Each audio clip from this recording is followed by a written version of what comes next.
it is time to get up with the busiest day of this preseason. Quarterbacks traded, huge hold-ins settled, but the biggest of all remains in limbo. Schefter is here. Meanwhile, Rodgers responds to the expectations as only he can. What is the ceiling for the legends of Pittsburgh? Plus, here he comes. Arch begins the march. High noon on Saturday.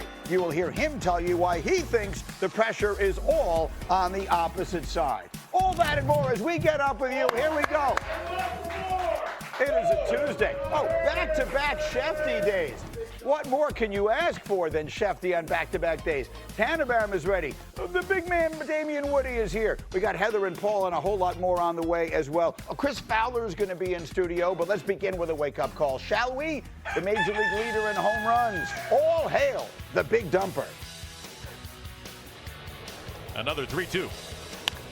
Fly ball driven. Way back there. Left field. Take cover. The Commanders and Terry McLaurin work things out. Amazing how that happens in late August, less than 2 weeks away from the Commanders' regular season opener. All we heard was how far apart the two sides were. And then lo and behold, 13 days from the opener, the two sides agree on a 3-year contract.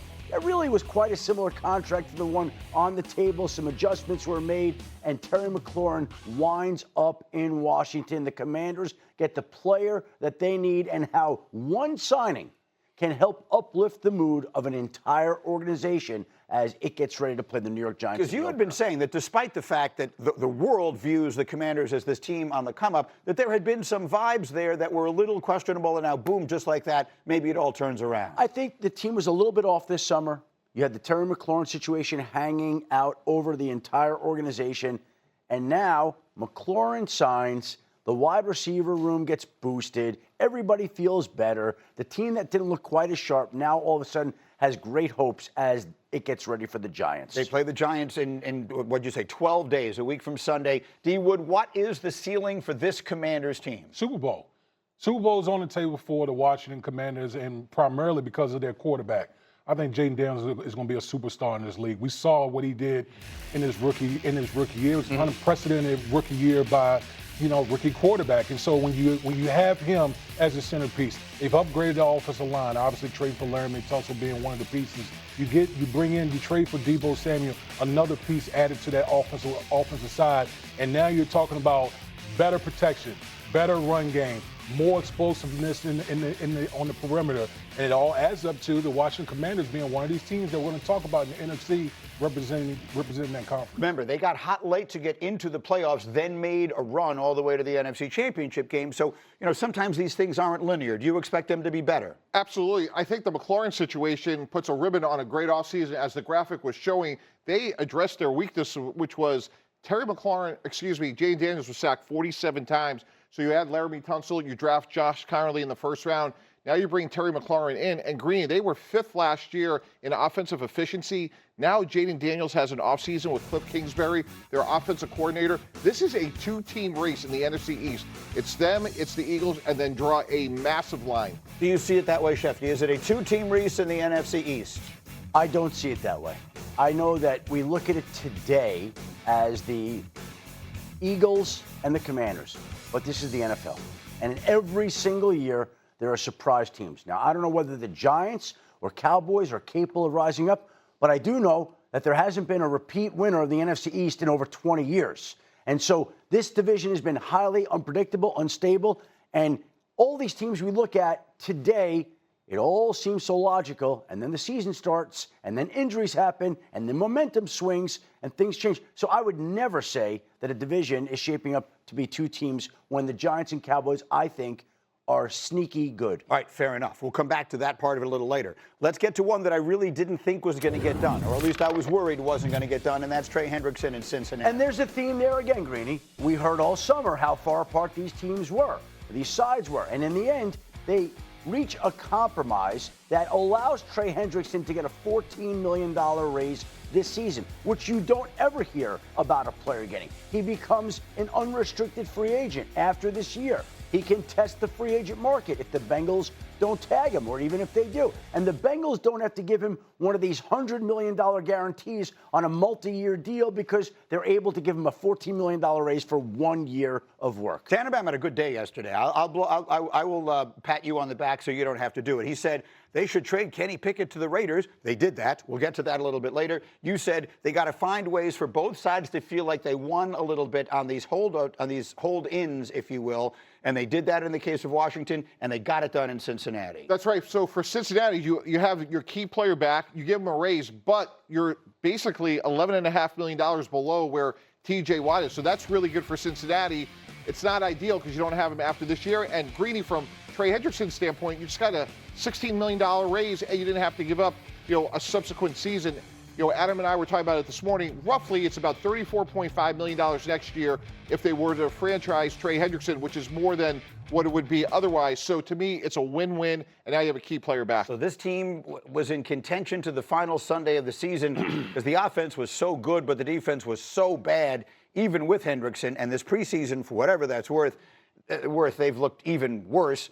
What is the ceiling in Cincinnati this year? Well, I mean, listen, because of their offense, they're capable of doing anything, but we have no idea what the Cincinnati Bengals defense is going to be. I will say this, without Trey Hendrickson in the fold, we know that there would be a much worse off defense for the Cincinnati Bengals. So getting your best playmaker on the defensive side, a guy that can, get after the quarterback, pressure the quarterback, is always a good thing. They need those young guys. Outgoing defense coordinators need to get those young guys on the defensive side to live up to their draft status. Greeny, the legendary Bill Walsh talked about passing to score early and then fourth quarter pass rushers. To D. Wood's point, yesterday they couldn't do that. Today they can. They got Shamar Stewart, their first-round pick, and now the player that's led the NFL in sacks over the last 2 years. Okay, and so that means 2 of the 3 big hold-ins have been settled. The Micah Parsons one, we're still waiting for anything. He continues the hold-in there. I want you to hear from Cowboys quarterback Dak Prescott. He was asked yesterday about Parsons' absence with the Eagles game looming. Remember, they play next Thursday. I've got confidence. I've told y'all that way back when. And I'm just going off of experience, honestly. No different than mine, so I've got confidence in that. Just hoping, which I know he is, he's ready to play. Has this whole thing been a distraction for the team as you prepare? I wouldn't say so. As I alluded to it before, I mean, there's been a case of something similar to this the last 3 years, I believe. So people can take it however they want. I think it's kind of part of the way guys think and see things around here. So we heard Brian Schottenheimer say last week he has confidence that Micah Parsons will be on the field for the Eagles game. You just heard Dak say he feels the same way and that he compares the situation to his own experience. Schefter, you've been telling me all along this feels different than it did with Dak. Okay, let me say this. I want to give you the good news and the bad news. The good news is that we heard a lot of strong language surrounding Trey Hendrickson and Terry McLaurin about how far apart the sides were, how nobody was willing to budge, how this could go on. And then lo and behold, less than 2 weeks before the opener, both players remarkably get deals done. That brings us to Micah Parsons. Here's a player who, again, sounds like he doesn't want to be in Dallas. He's issued the public trade request. The Dallas Cowboys have had 0 negotiations with him since they felt like they had an agreement with him that he didn't follow through on. All we've heard is how bad it is, and I think it is bad. I've even heard that this situation is considered to be Jerry Jones' Waterloo. He doesn't want to lose it. But I would say this, we've seen these other sides come through and get deals done. This one, again, feels a little bit different. Now, it looked like McLaurin and Hendrickson were hopeless, and lo and behold, they get deals done. And the Dallas Cowboys open their season a week from Thursday night. And Micah Parsons still has a tight back, and he still hasn't practiced. And we still don't know whether he's going to play. And this is Jerry Jones' Waterloo. So there are a lot of elements at play that go against a deal, that tell you it's not good, that tell you in time it doesn't look like Micah may be resigning there.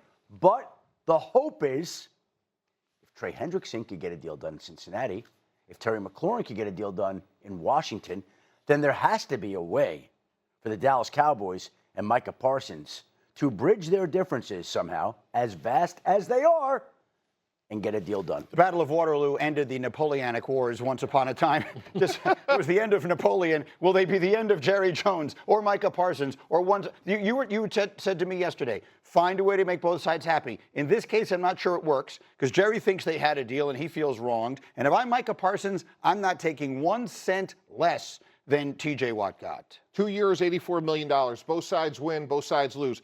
$42 million a year, Greeny, highest paid non-quarterback in the league. 2-year deal, so Jerry Jones doesn't have these massive guarantees, and now Micah Parsons gets back out to the market as soon as 2 years. So to me, not ideal for either side, but it puts a Band-Aid on it. One other thing, Greeny, the expression, it's getting late early. If the four of us were in Kevin Petullo's office right now, the offensive coordinator of the Philadelphia Eagles, I promise you on his whiteboard is test the conditioning of number 11, meaning if Micah Parsons does play, I promise you they will go no huddle and see what kind of shape he's in. Well, before we even get to that, let me ask you the question this way. We are 9 days away from the opener. He has a tight back for whatever that's worth, but he hasn't been in pads. He has not gone through an actual football practice this entire training camp. Can he physically play an NFL game in 9 days? I think it would be irresponsible for the Dallas Cowboys to put him out there, to be honest with you. I think if you're truly trying to protect the player and do what's in the best interest of the player, you don't play him week 1. We are literally 9 days away. One thing you got to do, and Mike T, you've seen this before, you have to be in football shape. The only way to be in football shape is by doing football things, being in pads, being in practice, building up those calluses within your body. We saw it with Darrelle Revis. He came back from the holdout. Okay, he went out there, and what's the first thing that happened? He pulled a hamstring. Yeah. Do you really? It's not about one game. It's about 17 games for the Dallas Cowboys. Cowboys, I think, open with 2 division games, right? After the Eagles, they have the Giants. Yes, at home. So we'll see. It is getting late very, very early. Coming up, Rodgers responds to the expectations as